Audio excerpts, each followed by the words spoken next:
My guest today is a former member of the horror punk band Blitzkid, and now the lead singer of this band, Argyle Goolsby and the Roving Midnight. Please welcome Steve Matthews, better known as Argyle Goolsby. First, hi, how are you? I'm good. I'm really good. Cool. Yeah. First, I want to know how music came in your life and who influenced your music style. Music came into my life pretty early. My mom was really into music. She listened to, a lot of old records like Buddy Holly, Roy Orbison, things like that. So, I discovered music primarily through that. As I got a little bit older, I just branched out and started finding about other bands based, on that foundation, and just kept going. So. Why did you decide to write horror punk music and to continue with this style? I don't know. It wasn't really a conscious decision at first. I didn't really start writing music until my first band, Blitzkid. I didn't know how to write a song. I'd never written a song. We had a couple of tunes that were really, horror themed, and they were a lot of fun, and I felt like that was something I wanted to do. So I tried, to write a couple songs like that, and I really liked it. It felt right, so we just kept on going with that theme.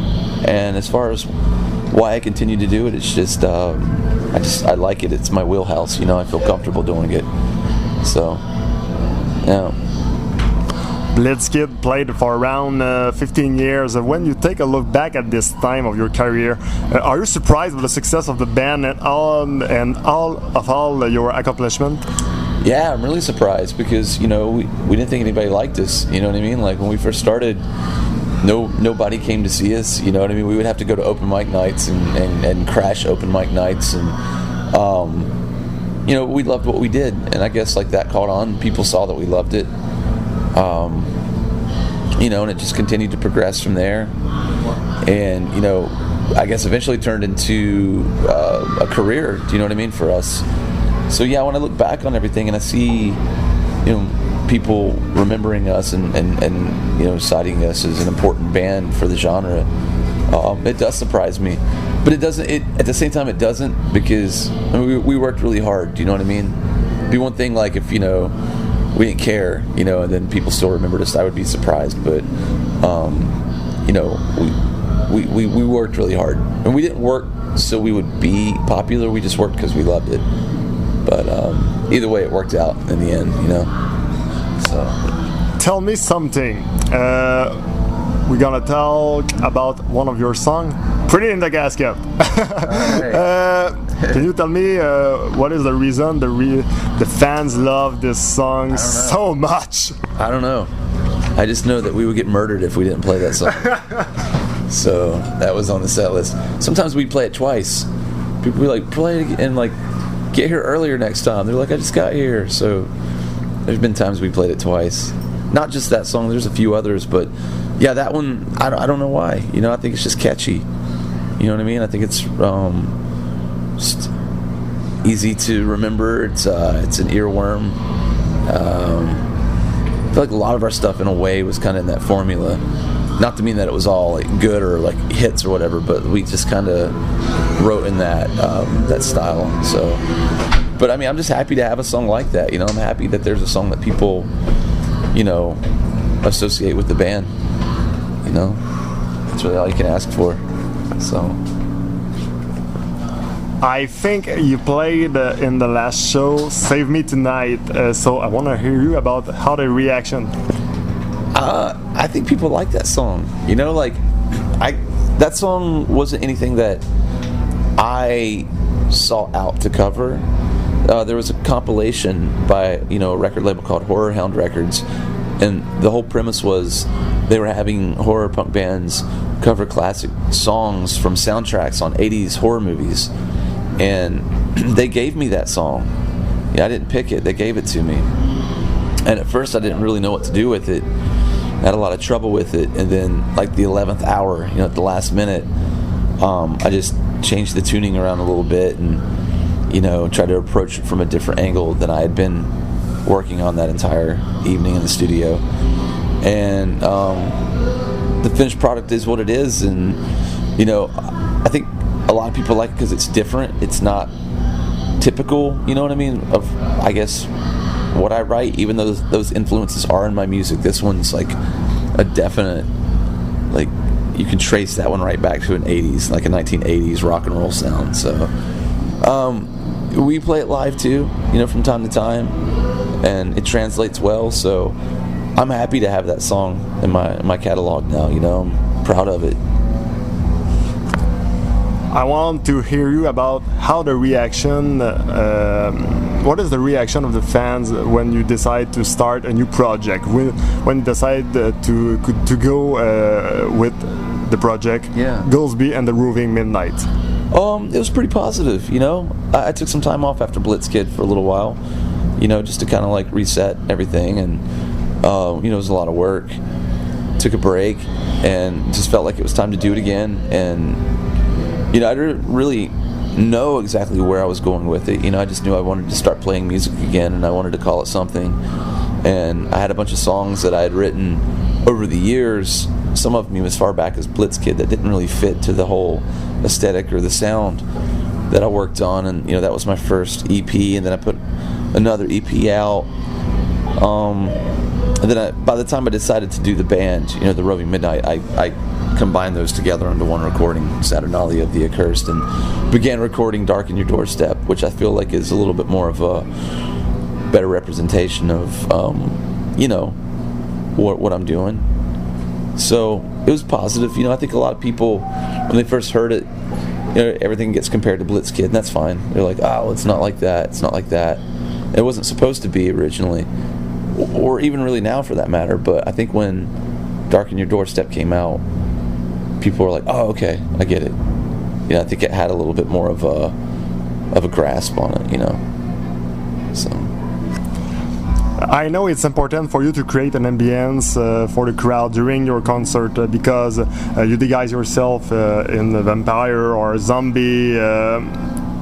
For you, horror is not just music. It's I think, lifestyle. Yeah, ever since, you know, I mean, like, to be really honest with you though, like, if you go to my house or whatever, like, I don't have like posters, you know, of like horror movies or like toys and stuff like that. You know, I'm like, I don't want to say I'm not a collector. I'm definitely a collector, but like, I'm not somebody who has like a whole room dedicated to like horror movie stuff. You know, like, I was always into more, like, I love the old movies. Do you know what I mean? Like the classics, you know, the Universals, because those were the first ones that I really saw.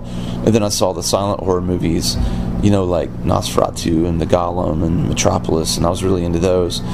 But like, what really kicked it off for me was were more like books. Do you know what I mean? Like stories, authors and things like that. You know, like, I would read a lot of stuff like that when I was younger.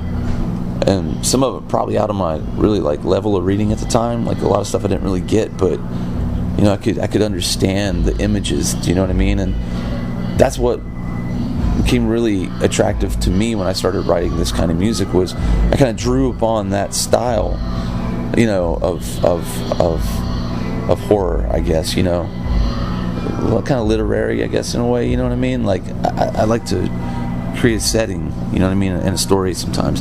And not all the songs are like that. Some of them are just, you know, just fun, sing along, you know, songs about monsters and things like that, you know. But yeah, it definitely is, I guess, a lifestyle. You know, I don't have to get every new thing that comes out horror related, like, but I just feel like I understand it. Do you know what I mean? Like, it's something that resonates with me. You know, there's certain things that I find like a lot of beauty in with like horror imagery and kind of gothic stuff. So yeah, I don't. It's not something I have to turn on to do. You know, it's just something I have to just kind of like clear out and channel, I think. Yeah. I know he is here with us in this room, but how it is to work with Michael Graves? Well, that's awesome. Yeah, I mean, you know, like, when I started playing music, that, you know, the Misfits and Michael's work in the Misfits and all that were huge turning points for me. Do you know what I mean? Like, when we started in like '97, you know what I mean? Like we were looking, we were searching, you know what I mean, for similarities, things to that were the same, like caliber, or not caliber, but like animal, I guess, you know. And of course the Misfits were a huge part of that. You know, I remember sitting around and in my car and driving and like singing to American Psycho and Famous Monsters, and just, you know, trying to learn how to sing to those songs, and just being inspired. You know, I was stranded in West Virginia, so I never got to see any of that stuff. So I'd run to the mall and I'd open up like a Revolver or a magazine or whatever, and just like look for pictures. And the internet was still kind of like new, so, you know, it's not like it is now. You know, if something Misfits related came around, you know, it was like a really big deal to me and the guys in my band, and, you know, it was awesome, you know, and I still find inspiration in all that. So, but as you know, now that I'm here, you know, what, like almost 20 years later, and I have the opportunity, the great opportunity, to work with an artist like Michael, you know, it means a lot to me. Not just because I appreciate the work so much, that's a big part of it, but to see that the person behind it is also just as inspiring. Do you know what I mean? Like it's good to see people who love what they do. You know what I mean? There have been many times I've met some people who have been inspirational to me, and it's kind of underwhelming. Do you know what I mean? It kind of ruins it for you. This has definitely been the opposite of that case, you know. Like, everybody in this band, for that matter, are really hard workers and, you know, love what we're out here doing, you know. So I feed off that. Do you know what I mean? Like, I like surrounding myself with people like that. So, and it's just a bonus that I get to play music that I really, really love, you know. Last one for you. Yeah. How do you see your future? That is an unwritten page right now, you know. But you know, I just want to keep going forward with what I do, you know, and never stop searching and never stop trying to learn. You know, just keep being confused about things, you know, in order to find the answers. Just enjoy the journey and just try to draw as much inspiration as I can. I mean, music's is what I do. You know, there's a lot of things that I do outside of music that I love, but not as much as music and playing live. Like, there's like especially touring too. I love to tour. It's like a weird masochistic kind of like like edge to it. I think you kind of have to be a little crazy, you know, like but there's something about coming through those challenges that make you, I think, like stronger and more I don't know, what's the word? I don't say enlightened, but, you know, like, it keeps things open, it keeps the channels open, it keeps things from getting stagnant. And that's what I hope to do, is just to not get stagnant and continue, you know, on the path I'm on with music, and just do what I can do with it, you know. So, thanks, Goolsby. Thanks for your time, and just continue to play music. That's right, I will.